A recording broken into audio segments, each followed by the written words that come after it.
mentioned the different viewpoints. Help us understand this, because it's not like the Supreme Court where the 10 judges all go out there and hear the same thing and voice their opinions on it. So each, in theory, is going to read the law the same way. When do your viewpoints and your opinions on things, when is that going to enter into the mix and help to make a difference? In sentencing. I mean, obviously in the courtroom we have to be fair and impartial. We apply the law, Constitution, highest law of the land. We teach law day every day in my kids' school, every May, from 1st to 6th grade. We've done it once, and now the second time, and now the third with my little guy. We teach the first graders the Constitution is the highest law of the land. It is. The Constitution and the law that Pennsylvania adheres to is what applies in the courtroom, and that's what a judge does. We apply the law fairly and impartially.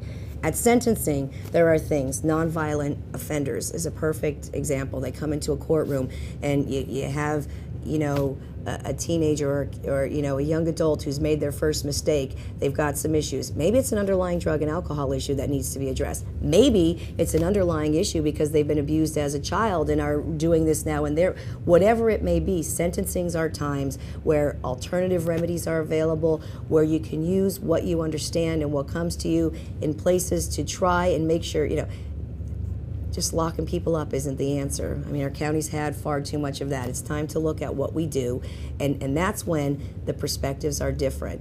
And I just think generally in the courtroom, there needs to be a respect for everyone who's in that courtroom. They need to be treated with dignity. They need to be treated with respect, from the defendants, the plaintiff, to the victims, to the jurors, to the people sitting in the courtroom.